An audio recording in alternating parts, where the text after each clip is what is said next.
Kumain, dito tayo tatanggap at tumibay sa ating pananampalataya. Pero tatandaan natin lahat na hindi po tayo dinisenyo lang ng Diyos para upo at makinig. Tayong lahat ay may kanya-kanyang tawag at plano ang Panginoon. Katulad ng sabi ni Nanay kanina, lahat tayo uuwi din sa ating mga pamilya. Hindi tayo forever sa abroad, tatanda rin tayo.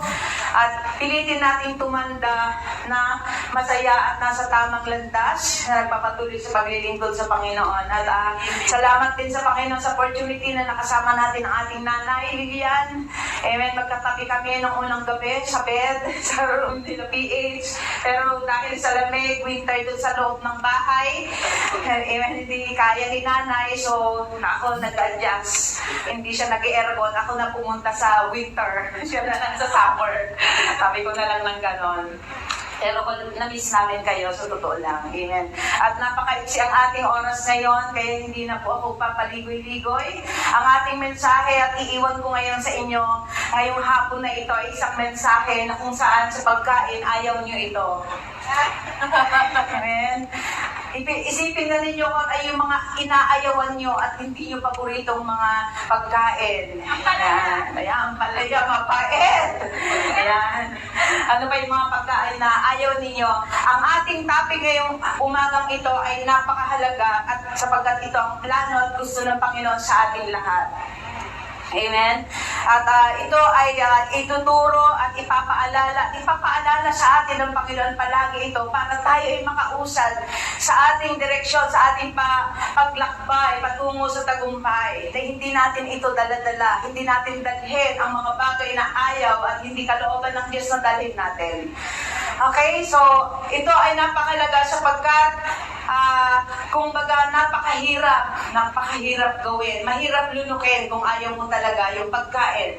Mahirap din tanggapin ang isang salita, pero lagi nating isipin ang katotohanan, sometimes masakit. Yeah. Pero kung sa ating kabubuti ay tanggapin natin. Sapagkat ang sabi nga, ang mahal ng Diyos ay kanyang dinidisiplina, kasama ang mga reminders dyan. Kaya dito natin makikita na tayo ay nasa tama kung tayo pinapaalalahanan ng Panginoon. Hindi po ako magtuturo ngayong hapon na ito dahil may mga bitterness kayo or may mga bagay kayong hindi pa nire-let go. Gusto ng Panginoon ng bawat isa sa atin, ang salitang ito ay hindi ito salita sa mga wala, kundi salita niya ito para sa ating lahat. Okay? Kaya sabihin mo sa katabi mo, humanda ka para sa iyo to. Amen. So ngayon, tulungan ninyo akong sabihin sa iyong katabi, ang ating mensahe ngayon, ang title ng ating mensahe, Endless Forgiveness. Okay, ulitin mo siyang titigan, you must forgive. Yan. Baka katabi nyo yan, kagalit nyo, kanina pa nagpapansinan, or kanina pa kayo dapat na nagpapansinan, pero hindi nyo pinapansin ang isa't isa. Nakakarinig ba tayo? Amen. Hindi po ako nagpapatama ngayong hapon na ito. Pinopuntarin ako talaga ang puso. Ayaw kong paligoy-ligoy sapagkat ang salita ng Diyos, sabi nga sa Hebrew, mas matalim, ang salita ay matalim. May magkabilang talim, sabi nga, at hindi lamang sa laman hanggang sa kaibuturan ng ating mga buto. Pumapasok ang salita ng Panginoon. At ang ating teksto ngayong umagang ito ay matatagpuan natin sa Mateo chapter 18, verse 21 to 22. Ito ay sa eksena ng panahon ni Peter at ni Jesus. Ito ang katanungan na maaaring katanong din ng katabi mo ngayon. Yan. So, tulungan niyo akong basahin dito sa Mateo chapter 18 verse 21. Sabi dito, Then Peter came to Jesus and asked, Lord, how often should I forgive someone who sins against me? Ayan, may katanungan. 7 times? At ang sabi ni Jesus, no, not 7 times. Jesus replied, but 70 times 7. Sabihin nga natin, 70 times 7. 70 times 7. Okay, ang tao, si Peter, binigyan niya ng bilang ang pagpapatawad. Actually, sa Hebrew, sa Jewish culture, tatlong beses lang dapat silang magpatawad. Binigyan nila ng bilang ang pagpapatawad. Akala niyo tatlo lang? Yes. Kung kanina nagsinungaling ka, nasumbungan ka bukas na nagkasala, mayroon ka na namang kasalanan, wala ka ng grace, wala ka ng kapatawaran na marireceive next week kung ikaw na naman ay umulit. At sabi ni Peter, dinoble niya, naging generous si Peter dito. Sabi niya, Jesus, ang pagpapatawad ba ay 70 times, 7 beses lang ba? Sabi ni Peter kay Jesus. At anong sabi ni Jesus, hindi alam ni Peter na si Jesus ay mas magaling sa ating kaisipan. Alam niya ang ating mga iniisip. At si Jesus, sabi niya dito, ang tugon ng Panginoon, no Peter, hindi lamang 7 times. Ngayon, dinagdagan niya. Sabi niya, 70 times 7. So, dito natin kung kinuha ang ating topic na pinagmagandang endless forgiveness. Endless love. Yun. Sino may mga nangangarap ng endless love? Walang katapusang mamahalin ka hanggang pumuti ang iyong buhok. O, diba? Yan parang mga tinusok na mga mag-airod. Hanggat kahit hindi na natin maalala ang ating mga pinagmulan, ipapaalala ko sa iyo, di ba, yung mga ganong kanta. At salamat sa Panginoon. At bago po natin ipagpatuloy, samantala po natin idulog sa Panginoon ating pag-aaral ngayong umaga. Panginoon, basbasan mong mga salitang ito, magsilbing ilaw, lakas sa amin, sa aming lakbayin, O Diyos, sapagkat alam mo namin, dinisenyo mo kami, dilikha mo kami, hindi upang enjoyin ang mga kasakitan, mga kalungkutan, kundi enjoyin ang masagana at magandang buhay. Kaya ngayong hapon na ito, ay tulad mo ang bawat isa ay makakaroon kami ng pusong matatransform, handang magpatuwid, magpaturo sa inyo, lalabas ang bawat isa sa lugar na ito na pinagpala at binago mo, Panginoon. Salamat in Jesus' name. Amen. Sabi ng Panginoon, ito yung will niya sa atin, we must forgive. Sabi nga natin ulit, we must forgive. Ang gusto ng Panginoon, dinisenyo sa atin, maging mapagpatawad tayo sapagkat forgiveness is possible. Amen. Mahirap sabihin yan, mahirap gawin yan sa mga taong walang grace, walang pagpapalat, walang lakas. Pero kaya natin ito. Sapagkat minsan, sabi nga, hindi ko tinuturo ito dahil isa akong pastor, hindi ako nasasaktan. Forgiveness ay napakahirap, pati sa aming mga pastor, sa mga leaders, at sa mga Christian. Mahirap talaga gawin ito kung wala ang pagpapala at habag ng Panginoon na gawin natin ito. Kaya nandito ako sa inyo lahat ngayong hapon na ito. Ipapaalala sa atin na pag tayo ay nagpatawad at magpapatawad, may pagpapala tayong kakamtan. There's blessing sa pagpapatawad. Sapagkat, sabi nga ng mga doktor, marami na daw sanang pwedeng lumabas sa mga hospital kung matuto lang silang magpatawad. Naniniwala po ba kayo? Sapagkat minsan, hindi sa kinakain mo lang, ikaw ay nagkakasakit, hindi lamang sa klema. Minsan, nagkakaroon ka ng sakit karamdaman dahil sa punong-puno ka ng galit, inanakit, takbo. Alam niyo, masarap mabuhay ng malaya. Napakahirap, mga kapatid, kung ikaw ay hindi matutong magpatawad, nililiitan mo yung mundo mo. Bakit? Sa halip na mag-join ka ng party, dahil nandun siya, wala ka. Dahil nandun, hindi ka makapunta. Ang lift, sa halip nandyan na, pero dahil nandyan siya, magpapaiwan ka muna. Sa next trip ka na. Nakaka-relate? Napintas at biyak ang kanta ni Miti Galit. Sino yung mga Ilocano dito? Mabuhay tayo. Ilocano. Mix po ako. Bisaya, Ilocano. Pero, yan. Pwede po ako sa English. English. Hindi lang English. Magnunosbit tayo dyan. Ilocano at Tagalog. So dito, sabi ng Panginoon, you must learn to forgive sapagkat forgiveness is a must. Amen. Kailangan. Hindi yung mas na itatakip mo sa mukha mo. Kailangan mong gawin isang utos na ito inuutos ng Panginoon sa ating lahat. Marahil sa ating lahat, napakahirap gawin ito, ang pagpapatawad. Sapagkat hindi ko alam kung anong level ng panakit na inyong naramdaman. Hindi ko alam kung gaano kayo minulestya, pinagsamantalaan, o niloko ng mga taong pinagkatiwalaan ninyo natin.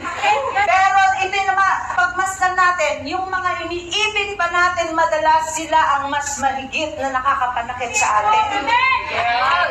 Kahit pa yung pinapadalhan mo ng pera every month, nasasaktan ka niya. Bakit? Saka ka lang maalala pag ikaw ay magpadala. Naalala niyo?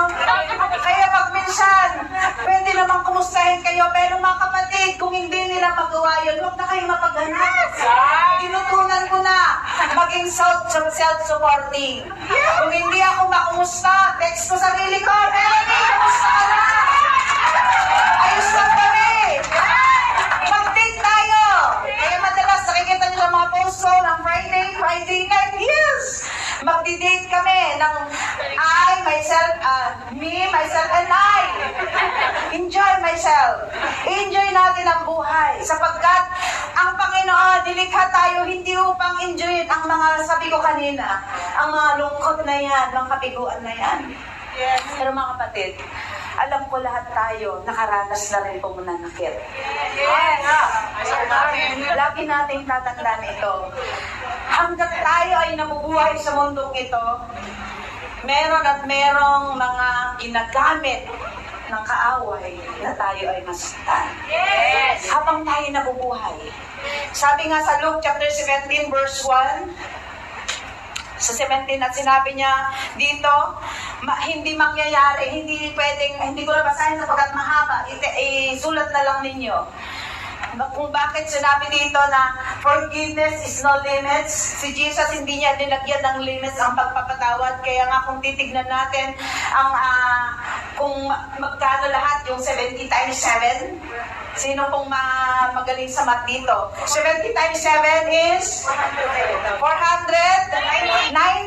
So sabihin nga natin, limitless. Wala katapusan sa bilang ng Panginoon. Kaya nga sabi nga, dito yung sinabi ko kanina, na meron at merong gagamitin ng Panginoon upang tayo ma-offend sometimes. Yes! Para tayo ay masaktan, pero tutunan po natin magpatawad. Sabi nga ng Panginoon sa atin na mahalin natin. Kung minsan tayo ay mahilig sa more. Sino pong mahilig ng more blessing dito? More love, more blessing, more ano pa yung gusto mong magagandang more. More power, more beauty, dagdag beauty, sige, gusto mo lahat yan. Pero ang gusto ng Panginoon sana, not just only to think about more blessing, but more in forgiving. Amen? Forgiveness, more in forgiveness. Kailangan natin ito. Ikaw itiwayway na. Ang kalangag tutulit, hindi may sanga, paikot, hindi may sanga bilog. Walang hanggang pagpapatawad yan kung tutuusin. Kaya nga minsan, sabi nga, ang mag-asawa, di ba, ang kanilang covenant ay walang hanggang pagmamahalan. Covenant nila yan, kaya sing-sing ang nilalagay, di ba? Hindi lamang sana sa pagmamahalan, kundi sa pagpapatawaran din. Sapagkat nobody is perfect. Okay mga kapatid, kung kayo may mga kaibigan dito, magpasensyahan na lang sa isa't isa. Huwag nang magtampo-tampo. Every Sunday na nga lang kayo nagkita, nagkatampuhan pa kayo. Sa halip na enjoyin niyo yung pagkain sa mga gusto nyong kinakain. Ininustay niyo pa yung mga panahon ninyo ng mga bagay na walang kalturan. Napakaliliit na mga bagay. So mga kapatid, God expect us to think of more in forgiving. Ito yung sabi ko, in forgiveness. At God wants you to be an overcomer. Okay? Lahat tayo ay dinisenyo ng Panginoon na mapagtagumpay, nagtatagumpay sa lahat ng pagkakataon. Sapagkat sabi nga ni Pablo, I can do all things through Christ who strengthens me. Hindi lang sa galit ang makakapag-iwalay sa pag-ibig ni Kristo. Hindi lamang yung tampo, napakaliit na bagay. Yung na-offend ka lang dahil sa smile niya. Bakit in-smile mo? Parang smile ng aso. Hindi mo alam, baka naman masakit ipin niya. Hindi mo alam, masakit ang puso niya sometimes. Hindi ka nabigyan ng matamis na ngiti. So ngayon, pagkakataon mo, nabigyan mo nga ng matamis na smile ang katabi mo ngayon. Ay, wag smile na mga parang aso. Okay? Smile dito na dito. So mga kapatid, sabi nga sa Psalm 133 verse 1, kung basahin natin yun, napakasarap daw ang mamuhay in harmony, nagkakaisa at nagmamahalan, sabi ni David, sapagkat dito natin makikita ang pagpapala ng Panginoon. Kung titignan natin hanggang verse 3 ng Psalm chapter 133, dito makikita natin yung pagpapala pag tayo ay sumunod at namuhay ng may kagalakan, pagpapatawaran at pag-iibigan sa bawat isa. There's a harmony, yung makikita may harmony sa isang group, sa isang team. Hindi kayo nagkakagatan, nagbibilangan. Ako na naman nagluto last week. Ako na naman ngayon. Ako na nang libre sa iyo nung nakaraan. Ako nagpatawad sa iyo. Ako na lang nagpapasensya. Siya na lang pinapasensyahan. Siya inuunawa. Dahil marami siyang problema. Ganon. Ganon, di ba? Dahil siya amo ko, pasensyahan na lang, hindi pwede. Sungitan ko din sometimes, dalabugan ko rin. Diba? May mga ganon, mga amo natin, lagi parang naglilihi. Sino pong mga may amo na parang mabruha dito? Yan, sorry sa words. Mga kasi, huwag na natin silang tawaging bruha. Sapagkat tinatawag mong bruha, talagang magiging bruha sila. Sabihin mo, dyan na si Baet! Hindi ka pa, nababago, may power sa ating pagsasabi at sa pananalita mo. So forgiveness may not change your past, but it can change your future. Tapos na! Nasaktan ka na, pinagsamantalahan ka na, inutangan ka na, blinak ka na, hindi ka pinayaran. Tapos na! Huwag mo na hanapin at huwag ka na mag-imutok. Sinayang mo na yung time. Sabi ni Lord, alam ko, mapapalitan pa yun ng siksik yung sa Hong mga kapatid, ang daming mga ganyang cases. Kapag doon uso, pwede pong mangutang sa bangko mag-loan at pwede rin pong mag-garantor. Daming nadadaya ng mga friends, mga kaibigan, garantoran mo naman ako, hindi niya alam ng dami ng utang. So, pagdating ng bayaran, na-block na siya na tagabayad ng utang ng kaibigan niya. So, ang dami nating kababayan doon, nagbabayad ng mga pera, mga utang na hindi nila pakinabangan. So, hindi ko alam kung ano ang mga pinagdaanan ng bawat isa sa ating mga kapatid. Pero katulad ng sabi ko, forgiveness may not change your past. Hindi na mababago. Past is past. Yes. Sabi nga, but it can change your future. Yes. Pwede mong baguhin. Si Ruth at saka si Naomi. Si Naomi, ang kanyang future diniklara niya na siya'y mapait na, binago nga niya ang kanyang pangalan. Dahil sa kapaitan pinagdaanan niya sa nakaraan. Kaya nung tawagin siyang Naomi, sabi niya, no, huwag niyo na akong tawagin ligaya, sapagkat ligaya ang ibig sabihin ng kanyang pangalan. Sabi niya, huwag niyo akong tawagin ligaya, sapagkat kapaligkaran, kapait ang aking pinagdaanan. So, ibig sabihin, pinagdaanan niya na. Hindi na nabago yung pinagdaanan niya, but it can change your future. Pag ikaw ay nagpatawad, kung ikaw nilet go mo na lahat yun, huwag ka nang tumanaw sa nakaraan. Sapagkat ang Diyos natin ay Diyos noon, ngayon at magpakailanman. Kaya niyang baguhin ang lahat. Kaya niyang baguhin ang sitwasyon. Kaya niyang magbago ng tao. Ang mga asawa niyo, iniwan kayo, dinagdagan kayo, huwag kayong makalala. Kayo pa rin ang original. Babalik pa rin sila sa inyo. Basta siguraduhin ninyo, kayo ay nagpapatawad, huwag maging bitter. Nag-text lang sa inyo, pwede na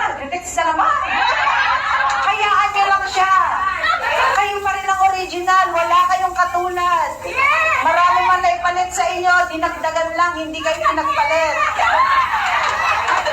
Saan ako nang gagaling? Amen! Yan, kunti lang yung time natin. So, huwag tayo masyadong ma-hyper dito. So, ngayong hapon na ito mga kapatid, ang aking iwan na 3 puntos sa inyo, paano natin magawang magpatawad. Ito po ay experience ko. And I want to share some of my personal points on how I received the grace to forgive others. Others. And pwede natin sabihin din, pati sa sarili mo, pwede mong patawarin. Sapagkat minsan, sarili mo na, kaaway mo pa. Sinong may nakakaranas noon? Sarili mo na hindi mo nakakampi. Dahil sabi nga sa preaching kanina, gusto kong bumait, pero hindi ko. Oh, see? Alam na alam ninyo. Kaya minsan, sabihin mo na, sasaktan mo na sarili mo, I hate you, ayaw ko na sa'yo. Pero mga kapatid, tanggapin natin katotohanan. Ang tanging kakampi lang natin ay sarili natin. So sabihin mo sa sarili mo, I love you, and say, I love myself. Okay? Mga kapatid. So ito yung mga points na gusto kong iiwan sa ating lahat kung paano at paano natin may pagpatuloy ang magpatawad. Sapagkat napakahirap naman talagang magpatawad. Na sa mga nasaktan ka na, sinaktan ka, sinaksak ang puso ko, sabi nga, binuhusan mo pa ng asido, pinakain sa aso, para wala ka ng nakanin kung titignan. Pero sabi ng Panginoon, magiging posible magpatawad, magawa mong magpatawad, at magpapatawad pa kung matutunan mong ipanalangin sila. Pray for them. Pray for them, mga kapatid. Sapagkat sabi nga sa Luke chapter 6 verse 27 to 29, subalit sinasabi ko sa inyo, sa mga nakikinig, sabi niya, mahalin ninyo ang inyong kaaway at gawan ninyo sila ng mabuti.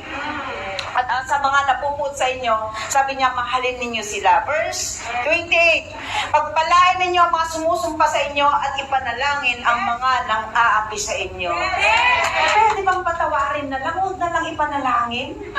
Eto pa, pwede bang patawarin na lang? Huwag na lang din mahalin. Paano mo mamahal yung tao pinagsamantalahan ka? Ang liit-liit ng tingin niya sa'yo, kahit lahat ginawa mo para masiyahan siya. Lahat na lang na alam mong tama na ikakasiya niya, ang hirap niyang abutin. Sinaktan ka pa niyang pagkatodo-todo at ilang beses. Tapos ngayon, sasabihin at preaching ko ngayon, mahalin mo ang iyong kaaway. Ipanalangin mo siya. Ang alam lang natin, pag galit tayo, sumpain sila, di po ba? Yes, Pastora, master kong manalangin sa mga kaaway na sila'y mabilaukan, mabungkunan yan. Di ba? Yan ang mga panalangin natin. O, sasabihin mo, salamat naman. Ano ba yung sabi nga na yung pagkigati, yung tawag dito, yung sumpa or karma is real, sabi niya. Tapos sabi niya, napakabilis ang karma. Huwag naman, mga kapatid. Tutunan natin manalangin para sa kanila. At ito pa, sabi nga, pray for their success. Yes. Mag-yes kayo ng kabilisan, ha? Pero ang hirap, manalangin ng pagpapala sa kanila. Yung sasabihin mo, the Lord, minsan ko lang siya makita once a month, ipanalangin mo, Lord, every week sanang maka-lay off siya. May pag-pray nyo yun? Parang sinaktan kayo? Yan, amen. May grace sa atin. May pagpapala. Pag tayo nanalangin sa kanilang tagumpay, actually mga kapatid, ito natutunan ko. Pag tayo ay nag-speak blessing sa mga tao, sa mga kaaway natin, sa kapwa natin, at pag hindi sila deserving sa pagpapala na yon, yung sinabi mong pagpapala, yung panalangin mong pagpapala sa kanila, babalik sa pinanggalingan. Kaya kung meron man tayo pipiliin panalangin, pagpapala, sapagat kung hindi sila nararapat, babalikan ka ng panalangin na yon. Kaya nga, bless the Lord, O my soul, and all that is within me, bless His holy name. Habang pinapapurihan natin ang Diyos, binibigyan tayo ng dangal, pagpapala ang ating inaabot. Huwag kang manumpa, sapagkat isipin mo ang panunumpay katulad nasa loob ka ng kuweba. ikaw pa rin ang nakakarinig pag ikaw sumusigaw doon. Sino pong nakapunta na sa loob ng kuweba? Nag-i-echo ang tinig doon. At ikaw ang unang makakarinig. Kaya ganyan mga kapatid, kaya tinuturo ng Panginoon sa atin na tayo ay matutong magpatawad, ipanalangin, mahalin sila kahit hindi sila kamahal-mahal. Kung may mga taong ayaw nyo nang mahalin, dahil hindi sila deserving, ilagay mo siya na maging kaaway mo, ituring mo siyang kaaway para qualified siyang mahalin mo. Amen?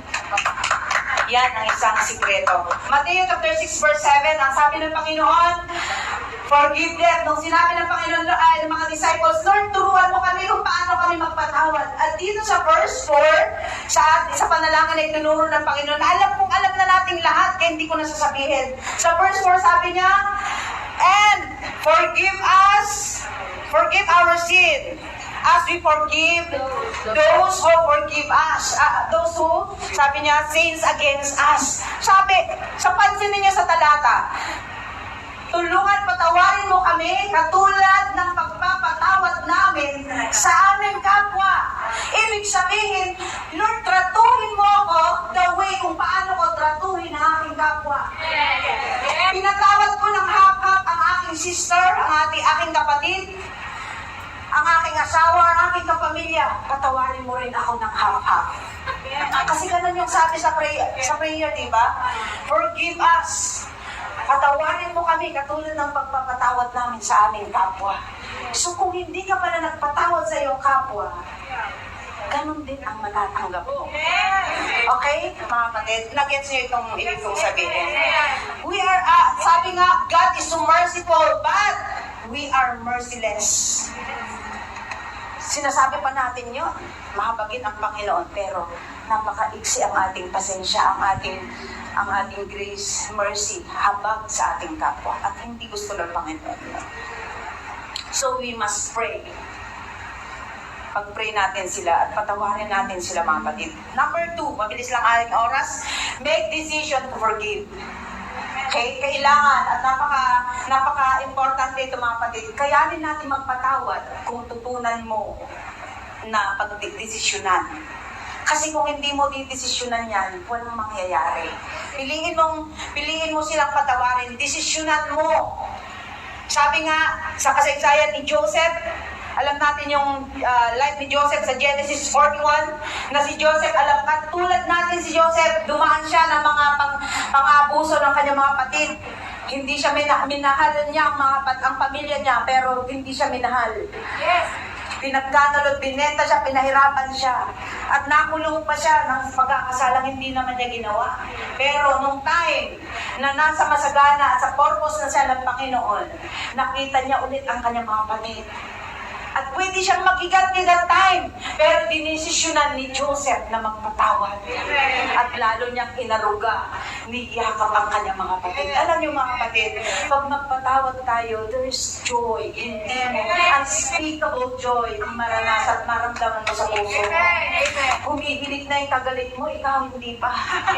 Tululawi, pag kumain yung kagalit mo, yung kinakagalitan mo, ikaw hindi makakain. Sayang, kapatid. Sayang ang buhay, sayang ang pagkakataon. So, desisyonan natin magpatawad sapagkat ito ang gusto ng Panginoon. Huwag tayong mamuhay ng galit sapagkat ninanakaw ito. Yung time natin, yung joy, dahil sa galit na nakawin ng kaaway, lahat ng yun. Kaya nga sa John chapter 10 verse 10, ang ministry ng kaaway ay patayin, nakakawin, sirain.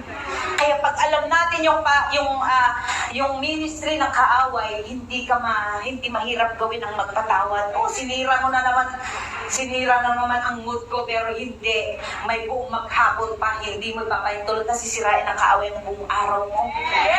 Sapagkat this is the day that the Lord has made, we will rejoice and be glad in it. Kung ngayon malungkot ka, bukas, ideklara mo ulit, this is the day. Then habang naririnig ng sarili mo ang kalabnan mo, kapatid, yes, you must rejoice and be glad in it sapagkat maraming nagigising. Maraming natutulog na hindi na nagigising. Yan. Okay, mga kapatid, kaya natin? Kaya ba natin desisyonan magpatawad? Amen. Palakpakan na natin ang Panginoon. Forgiveness is not justice. Forgiveness is unfair. Kaya nga, unfair. Kaya kailangan nating magpatawad. Anak mo man yan, amo man yan, magulang mo man yan na nabalitaan mo noon, ayaw kanilang buhayin. Patawarin mo na sila, magpasalamat ka, lalo mo magpusuportahan ng mga magulang mo. Sapagkat sabi sa Ephesians chapter 6, igalang ninyo ang inyong magulang, mga magulang. Sapagkat sa ating gagawin ito, may kalakip na pangako. Magpapala, masagalang buhay, mahabang buhay. Yes. Hindi nyo lang alam mga kapatid, sa mga hindi minamahal or nakaramdam ng mga panglulupit ng mga magulang, ang grand pagpapala ng Panginoon ay nasa atin. Sapagkat ito, Panginoon siya ng mga inaapi. Amen, mga kapatid. So, we must forgive. 1 Peter chapter 3 verse 9, don't repay, huwag mo nang gantihan ang masama ng masama rin. Pagpus, gantihan mo na lang ng mabuti. Kung batuhin ka ng bato, batuhin mo na lang din ng kape at tinapay. Ilagay mo na, ipalamanan mo na, lagyan mo pa ng pang-lunch niya. Kung alam mo, nagagalit siya sa'yo, ilibre mo, regaluhan mo. Yan, mga kapatid. Kasi sa gagawin natin ito, naglalagay ka ng baga, sabi nga sa kanyang ulunan. Aba, ito, inabuso ko na to, pero bakit ang bait-bait niya sa akin? Ngayon, matatakot siya. Lingkod ito ng Diyos. Hindi ko dapat pala tululokohin. Kasi pag habang niluloko ko siya, habang ginagawa ko siya ng hindi maganda, minamahal niya ako. Diba? Nag-glorify ang Panginoon. Amen. Number 3, magiging posible ang pagpapatawad na magpatawad kung sabi nga number 8, change the way you remember. Baguhin mo na kung paano mo alalahanin. Eto, October 3, 2020. Ito nung time na nahuli ko siya. Ang sakit! Pag naalala mo yon, malalo kung narinig mo pa yung team song nyo. Nakakaiyak. Kapatid, pag maalala mong niloko ka nun, at buhay ka pa hanggang ngayon, magpasalamat ka, Lord. Salamat, hindi nagwakas ang oras ko, hindi nagwakas ang buhay ko sa Kanya, ng mga panahon akong sinaktan. Hindi pala ako mabubuhay dahil lang sa Kanya, kaya dahil ang dami nating mga kanta na nakakabaliw minsan. Kulang ako kung wala ka. Sabihin mo yan kay Lord, Lord, kulang ako kung wala ka. Huwag kay Nunong, kay Buning-ning. Sa Panginoon na lang. Panginoon. Inaalala ko noong mga time na ako'y pinagsasamantalaan, hindi mo ako pala iniwan. Hindi pala, akaya ko palang magpautang ng ganong kalaki. Akala ko palang magbigay ng ganon. Kung niloko ka, pasalamatan mo na lang, Panginoon. Lord, salamat. Ako ang niloko nila, hindi ako ang nanloko. Sapagkat kung kinuha nila sa'yo, pag ikaw ay nasa tama, ibabalik ng Panginoon si Job. He gave and take away, blessed be the name, piliin mo, purihin ang Diyos. Pag ikaw ay niloloko, sapagkat ibabalik ni Lord ang mga nawala sa'yo, pag ikaw ay nasa tama. Huwag na lang tayo mag-igante, mga kapatid. Okay? Nalulunok nyo ba? Masyado ditong dito tahimik, hindi pero pinakabahan ako. Palakpakan niya natin ang Panginoon, gising mo ba? Kaya natin, yes, nasaktan ka, sinugatan ka, pero hindi mananatili ang sugat, umilig ang Umaasa ako kung mayroon kang kagalit o katampuhan ngayong umagang ito, tatawagan mo na siya or papansinin mo na yung umagang ito. Sapagkat ang galit po na yan, hindi yan dinisenyo ng Diyos upang dalhin mo. Gusto lang ng Diyos na maranasan mo upang maging pagpapala ka rin sa mga nakakaranas ng kapalitan. Kapatid, pinagdaanan ko yan. Maalala ko, sinaktan ako. Pero kinaya ko. Mas maganda pa nga ako na wala siya. Mas maganda pa nga ako. Pero panilingan, sige, saktan niyo lang ako. Hindi naman ganon. Pero mga kapatid, change the way you remember. Yes, amen. Kamusta yung kasabihan? Forgive and forget. Effective? Amen. Sa iba, hindi daw effective. Sapagat hindi pa naman tayo nagkakaulyanin. Yes. Yes, maalala mo, niloko ka, sinaktan ka, pinagpalit ka. Ngayon, trinato ka ng hindi tama. Pero salamat sa Panginoon sapagkat pinatibay ka ng Panginoon. Alam niyo po ba, conclusion na ako, ang Greek word ng forgive ay, sabihin natin, let it go. Yes, sabihin nga natin na may kanta, let it go. Yes, let it go. Ang pagpapatawad pala ay let it go. Magbibigay ka ng patawad, inilet go mo na yung sakit. Inilet go mo na, gusto mo na gumaling. Amen, mga kapatid. Ako ay naparito upang magkaroon sila ng masagalang buhay. Yan ang sabi sa John 10:10. Kasaganan, masaganang buhay at kasiya-siya. At dagdagan mo pa Jeremiah 29:11. Ito yung plano ko para sa inyo. Na kayo po na rin, sabi ng Panginoon. Hindi plano kayo saktan. So, hindi pala plano ng Diyos na tayo masaktan. Dumadaan lang sila sa buhay natin. Nasa stage lang tayo sometimes na nasasaktan. Pero hindi ka manatili sa stage. Bumababa ka rin. Nandito ako